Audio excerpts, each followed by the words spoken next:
Le travail, ça devrait être un lieu où l'on s'épanouit. Pourtant, dans les Hauts-de-France, la réalité est parfois bien différente.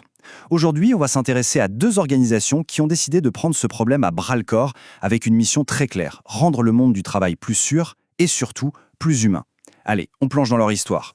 Alors, comment on va aborder ça? D'abord, on va regarder la situation dans la région, pour bien comprendre l'urgence. Ensuite, on découvrira la stratégie en 2 temps qu'ils ont mise en place. Puis, on verra leur réussite concrète, la preuve par l'action. Et enfin, on se projettera un peu, pour voir comment ils comptent façonner l'avenir du travail. Commençons par le commencement. Pourquoi est-ce que la prévention est devenue absolument indispensable dans les Hauts-de-France? Eh bien, il suffit de regarder la réalité en face. Et les chiffres, malheureusement, parlent d'eux-mêmes. C'est la question que des milliers de salariés se posent chaque matin en partant travailler. Et la réponse, elle n'est pas aussi simple qu'on le voudrait, surtout qu'on analyse les statistiques régionales de plus près. 60 000. Ce chiffre est lourd.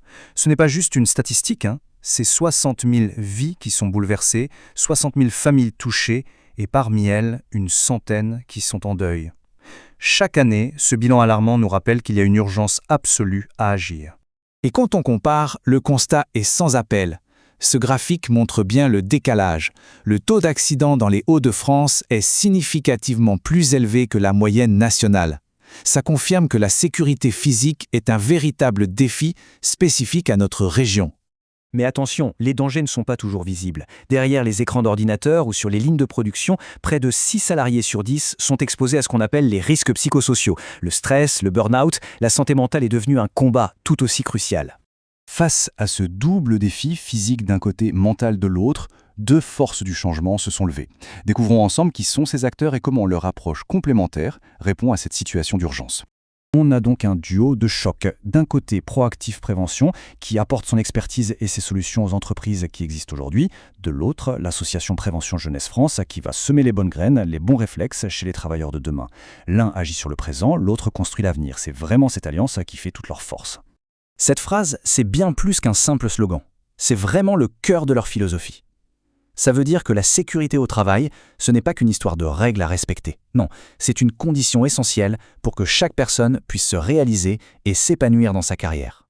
Leur mission commune est donc double, on l'a compris, former la nouvelle génération pour qu'elle ait les bons réflexes dès le départ, et en même temps, accompagner les entreprises pour faire évoluer leur culture en profondeur. C'est un engagement total sur tous les fronts pour que les parcours professionnels de demain soient plus sûrs. Les belles paroles, c'est bien. Mais les actes, c'est encore mieux.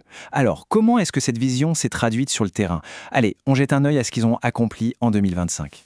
L'un des moments les plus forts de 2025, ça a été sans aucun doute l'organisation de la toute première journée santé et sécurité au travail à Compiègne. Une initiative vraiment pionnière qui a su rassembler tous les acteurs importants de la région. Et quand on voit qui étaient présents, Pressois, le service de santé au travail, France Travail, la CARSAT, ce n'est pas anodin du tout. Ça montre que leur démarche est reconnue, qu'elle est soutenue par les institutions et ça leur donne une vraie légitimité dans l'écosystème régional. Au-delà des grands événements, l'impact se mesure aussi dans le quotidien de la formation. En 2025, c'est plus de 700 professionnels qui ont été formés par Proactive Prévention. Ça fait 700 personnes qui sont aujourd'hui mieux équipées pour gérer les risques au jour le jour. Et cette croissance de 40% en une seule année, c'est très révélateur. Ça montre qu'il y a une vraie prise de conscience des entreprises et une demande de plus en plus forte pour des formations de qualité. La dynamique est clairement lancée. Et pour couronner le tout, la reconnaissance officielle est arrivée avec ce référencement par l'OPP-BTP. Dans un secteur comme le BTP, où les risques sont si élevés, c'est un véritable label d'excellence. Ça valide la qualité et la pertinence de ce qu'ils proposent. Avec des bases aussi solides, forcément, l'ambition pour 2026 est encore plus grande. L'idée, ce n'est plus seulement de réagir, mais de transformer durablement le paysage du travail dans la région. Voici ce qui se prépare. L'agenda 2026 est déjà bien rempli. Et chaque événement a été pensé de manière stratégique. Une conférence sur la santé mentale, un partenariat crucial avec la CPME pour toucher les plus petites entreprises, et bien sûr, la 2e édition de leur grande journée. Chaque action vise à amplifier leur impact. Le thème de leur prochain grand rendez-vous est hyper pertinent, la prévention de la désinsertion professionnelle. En gros, l'idée, c'est de s'attaquer à tout ce qui peut faire dérailler une carrière. Un pépin de santé, un accident, une souffrance psychologique, ou même une perte de sens dans son travail. C'est une approche vraiment globale et très humaine. L'autre grand projet porté par l'association, c'est ce partenariat stratégique avec la CPME. L'objectif, c'est d'aller aider les TPE et les PME, qui sont souvent les plus démunis face à ces enjeux de prévention, en leur proposant un soutien vraiment sur mesure. Et l'action reprend très vite. Notez bien la date, le 29 janvier, une conférence gratuite et ouverte à tous sur la santé mentale au travail. Un sujet essentiel, on l'a vu au tout début de notre analyse. Cet appel, c'est une invitation. Il nous rappelle que changer le monde du travail, ce n'est pas juste l'affaire de quelques spécialistes. Non, c'est un projet de société. C'est un mouvement collectif pour que chacun puisse trouver sa place dans un environnement de travail plus sûr et plus bienveillant. Mais au final, au-delà des chiffres, des événements, des partenariats, une question reste en suspens. Quel est l'impact concret de tout ça sur la vie des gens qui sont formés ? Finalement, la plus belle preuve, elle n'est pas dans les statistiques, mais dans les vies qui changent. Ce QR code vous amène directement vers les témoignages de celles et ceux qui ont vécu ces formations. Leur expérience, c'est la démonstration la plus sincère de la valeur de cette démarche.